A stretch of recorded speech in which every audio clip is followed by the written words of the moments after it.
Hello viewers, welcome to the sunny Peak District, home of the Bakewell Tart, the Pennine Way, and possibly some of the best climbing and riding in the UK. And to show me some of these roads, I'm joined by Simon Warren. Morning, Dave. You right? Morning, viewers. So, do a bit of riding today, find some climbs, nice quiet roads as well. You're none quieter than this one, Dave. Seeing as it's empty.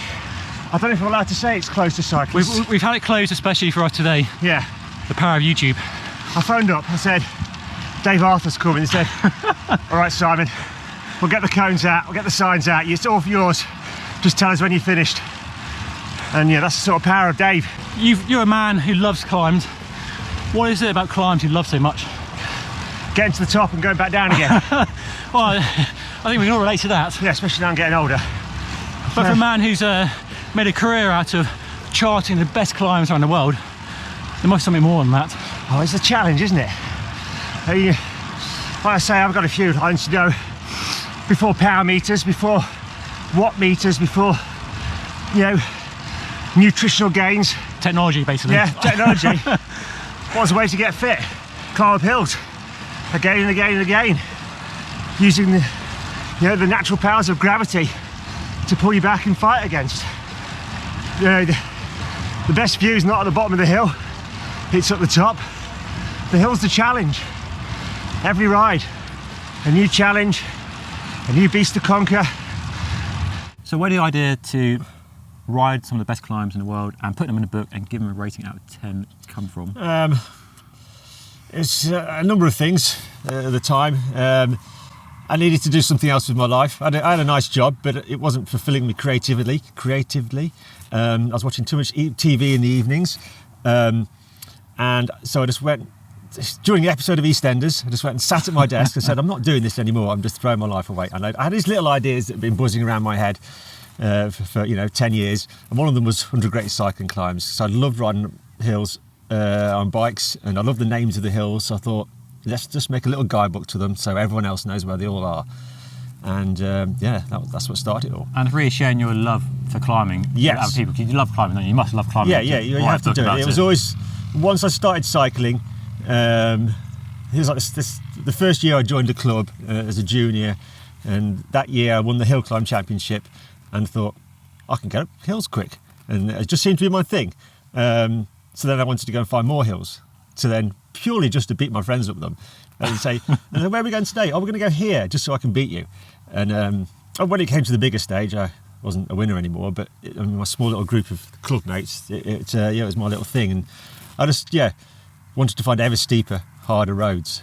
What's the one biggest tip you've learned in your lifetime riding hills? Well, that all depends on the hill, I think.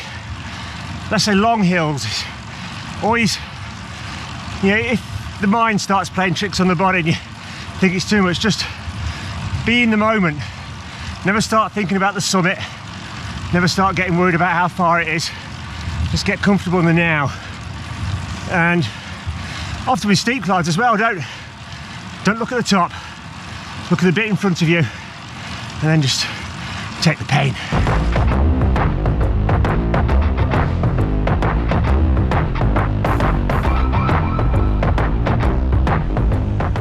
Why are we so obsessed with finding harder climbs?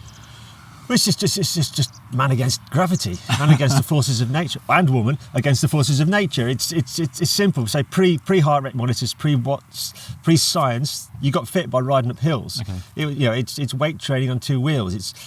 It's a challenge. The view's better at the top.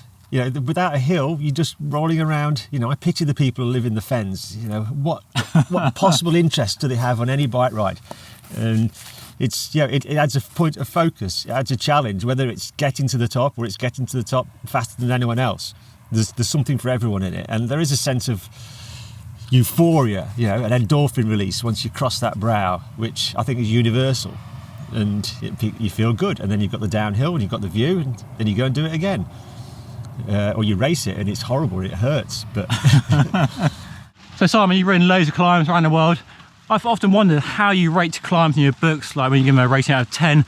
Is it gradient? Is it altitude? What factors? It's a complex algorithm which exists only within my mind. Yeah, based on bit of gradient, bit of length, bit of epicness, bit of road texture like we've got here on Apple Street. So it's Apple Street, and it doesn't look like a climb at all. Yeah, it's rigged for our pleasure. I have to cut that out. They're rated within the context of the book, so everything in this book is related to everything else. You can't take a climb from, say, the Tour de France book and rate it to a climb in there, because the Col de Bonnet's 30 kilometres long. Okay. So I know what's a 10, and I know what's a 1, and I know what's in the middle, and then I sort of build the picture around there, saying that should be this should be that, and sort of based on. I mean, it's not always purely hardness. I mean, Balakny Bar gets its 11 because it's just epic and it's just bigger than everything else, and it's pure, just in your face, amazing. So it has to have an extra point. Okay.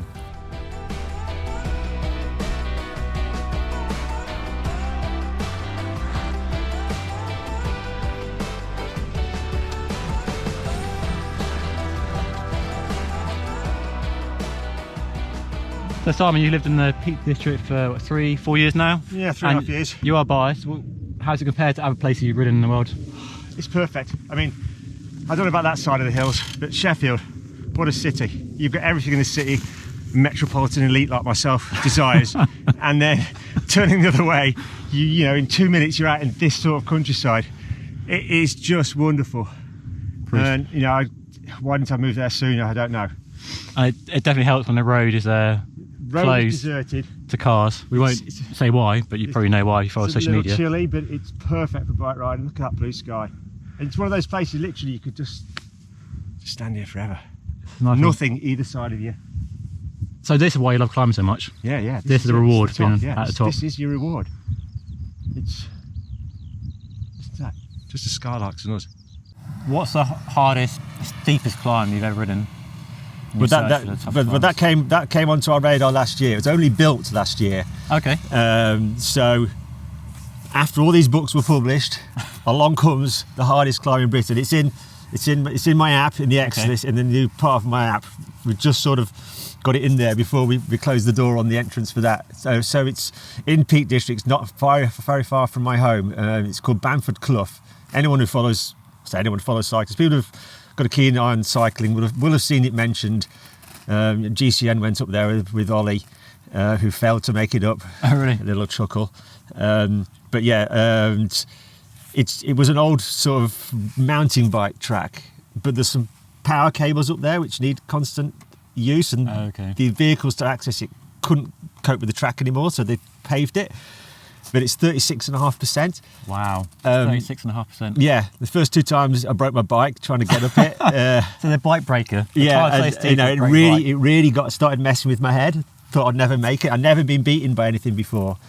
Wow. Yeah, the Angleroo beat me first time because I just didn't have the gear. I had a 39.28 and it just broke me. But then I went back about 5 years later and with a compact and beat it. So I'm up to this point, nothing has ever beat me. But I thought Bamford Clough might. But then I went with the photographer from Cycling Weekly, and it was it. This is it. I had to do it, and I made it, and I'm never going to do it again.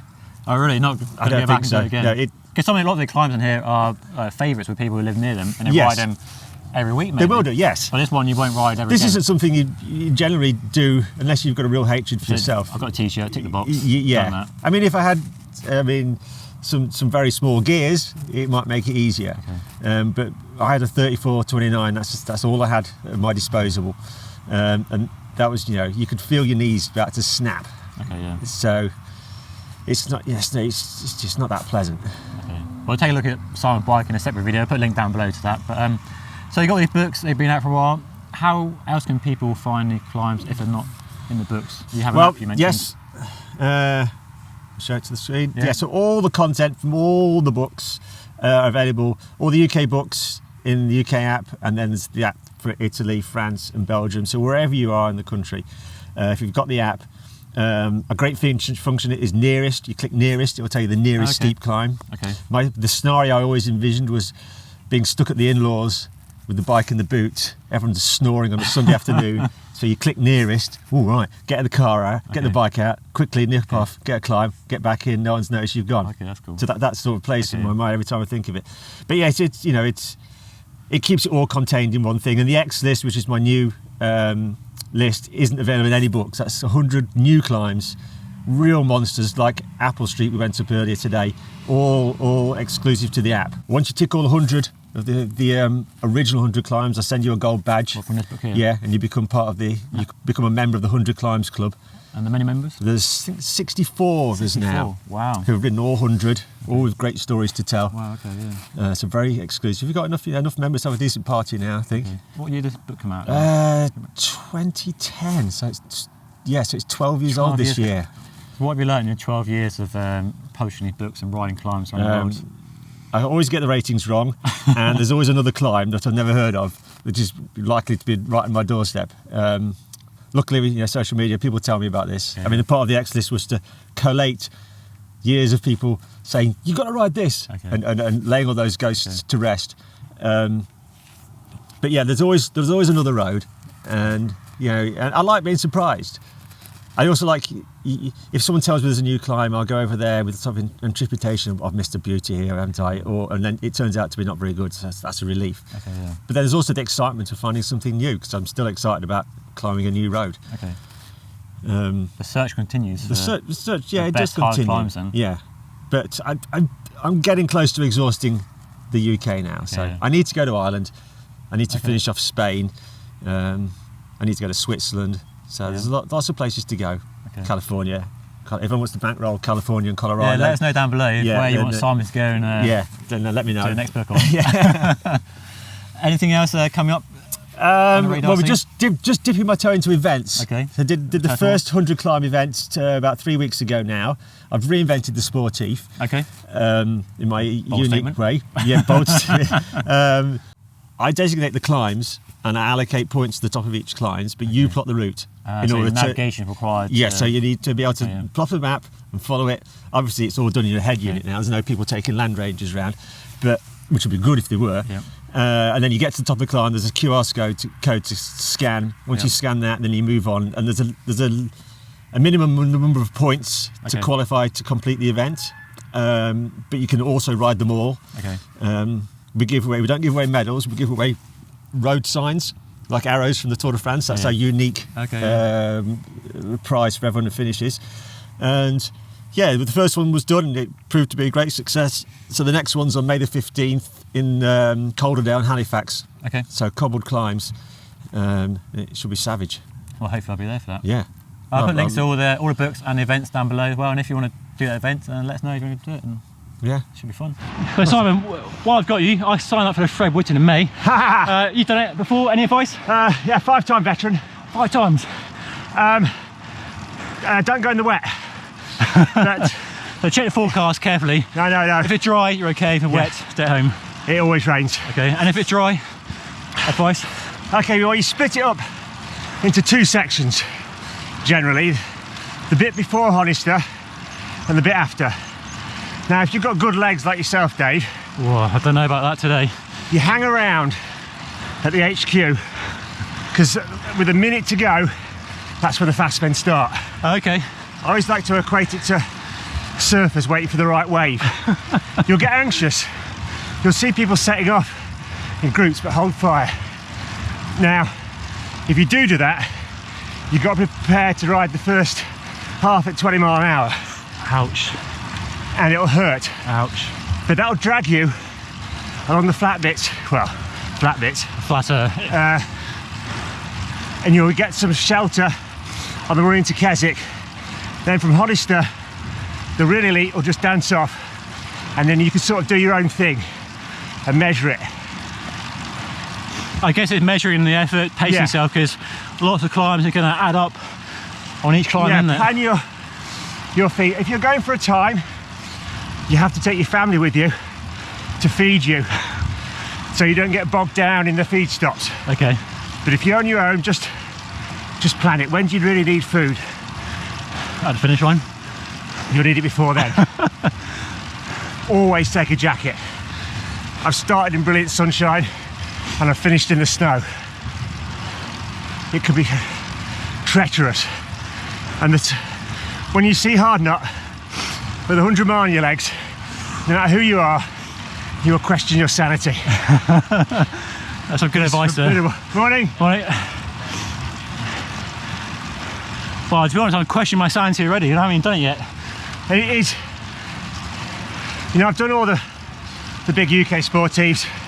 I've done marathons and marmots. The Fred's up there. Really? Wow. It's as hard as a marmot. It's just brutally relentless.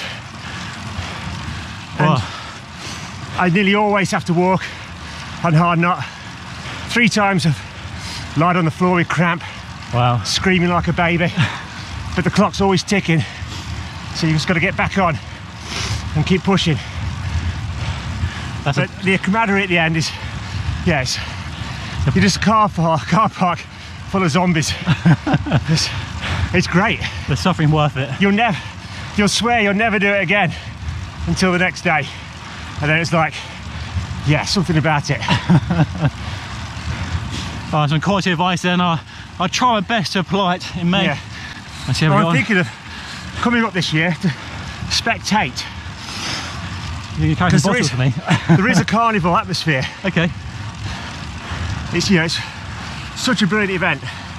So I thought I might go and park myself atop a hard knot just to take pictures of people falling off. Oh God. Extra pressure then. Yeah. You and the camera. What's the motivation? Good day on the We had a bike. good ride. Hopefully you enjoyed the little video. And if you want any more questions from Simon to answer on climbs, maybe get back on the channel for some more content around how to climb better or faster. Or And you can always find me on Twitter. I'm always there. He's always on Twitter. Yeah. Anyway, thanks for watching. Don't forget to like and subscribe, and we'll see you all again very soon. Thanks. Cheers. Cheers, Dave. Cool. You're not too cold, are you? No. Not shivering violently yet.